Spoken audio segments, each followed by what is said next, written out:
Hello, আসসালামু আলাইকুম প্রিয় ভাই ও বন্ধুরা, কিরকম আছেন সবাই? আশা করি সবাই ভালো আছেন। আজকে আমি চলে আসছি আমাদের রসুন ক্ষেতে। আমি রসুন ক্ষেতে চলে আসছি আমাদের রসুনগুলা নেওয়ার জন্য। তো এখান থেকে আমাদের অনেক দূর বাড়ি, প্রায় 2 মাইল দূর। কিন্তু আমার বাবা একা, এখানে আমরা এখন ঈদের পর দেখে যে মানে খেতে কাজ করা যে লোকগুলা থাকে সেই লোকগুলা বাড়িতে বেড়াইতে গেছে গা।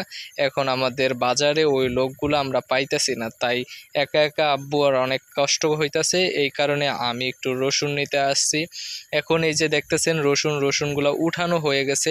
আমাদের অঞ্চলের রসুনগুলা মোটামুটি ভালো হয়, কিন্তু আমাদের রসুন এবারকার একটু কিরকম জানি ছোট হয়েছে রসুনগুলা, তো বেশি একটা ভালো হয় নাই। এই যে আমি যাইতাছি এখন, প্রায় আইসা পড়ছি রসুন ক্ষেতের কাছাকাছি।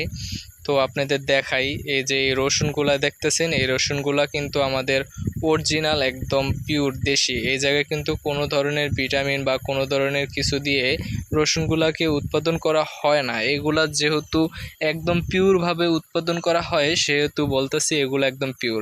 এই যে দেখতেছেন, এটা হয়েছে আমার বাবা এই বোঝাগুলা বাইন্দা রাখছে, এই আটিগুলা বাইন্দা রাখছে। আমি এগুলা মাথায় করে নিয়ে যাবো। এই যে দেখছেন, এটা নিয়ে যাবো। আর ওই যে ওইখানে ওইটা আমার বাবা এই রসুনগুলা আপনার একখানে করতেছে। তো আমি একটা বোঝা নিলাম, নিতেছি আর ভিডিও করতেছি। এ জায়গায় ক্যামেরাম্যান নাই, তাই একটু ক্যামেরাটা কাঁপতেছে। শুধু আপনাদের গল্প বলার জন্য এই ভিডিওটা করতেছি যে কত কষ্ট করে একজন কৃষক তার রসুনগুলা তোলে। তো আজকে আমি নিয়ে যাইতেছি, এই যে দেখতেছেন আমার মাথায়, এই মাথায় এক বোঝা রসুন আছে। এখন এই রসুনগুলা যেহেতু আমাদের বাড়ি অনেক দূরে, আর আমাদের রাস্তারও ওরকম কোনো সিস্টেম নেই। ওই যে দেখতেছেন ওই দূরে আমাদের বাড়ি, আর এই যে এই রসুনগুলা আমাদের এই জায়গা যাদের বাড়ি, তারা আপনার এই রসুনগুলা এই চকে আইনা রোদ দিছে, যাতে রসুনগুলা শুকানো যায়। বাড়িতে অনেক গাছগাছলির কারণে ছায়া পড়ে থাকে, তাই চকে আইনা রোদ দিছে। তো আমাদের বাড়ি দেখাইতেছি অনেক দূরে। এখন ওখান থেকে আমার এই রাস্তা ধরে হাইটটা যাইতে হবে। এই যে রাস্তাটা দেখতেছেন, এই রাস্তা দিয়ে ওই একদম মেন সড়কে উঠতে হইব। ওঠার পরে মেন সড়ক বলতে আমাদের গ্রামের যে রাস্তা, সেই রাস্তায় উঠতে হইব। ওঠার পরে ওইখান থেকে আমি চলে যাবো আমাদের বাড়ির উদ্দেশ্যে।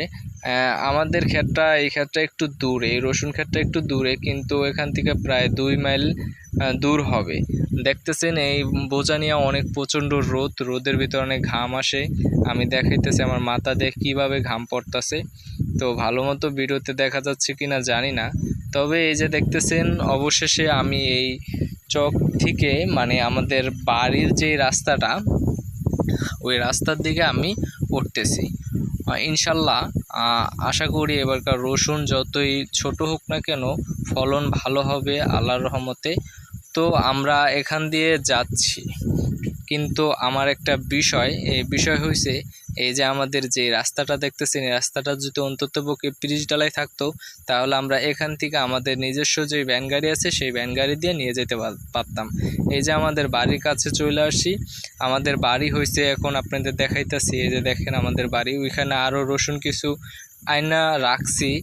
এখন ওই জায়গায় আমার এই মাথার বোঝাটা রাখার পরে কত কষ্ট হয় সেটা আপনাদের দেখাবো। আলহামদুলিল্লাহ আমি এই বোঝাটা সম্পূর্ণভাবে চক থেকে আনতে পেরেছি। সবাই দোয়া করবেন আর রসুন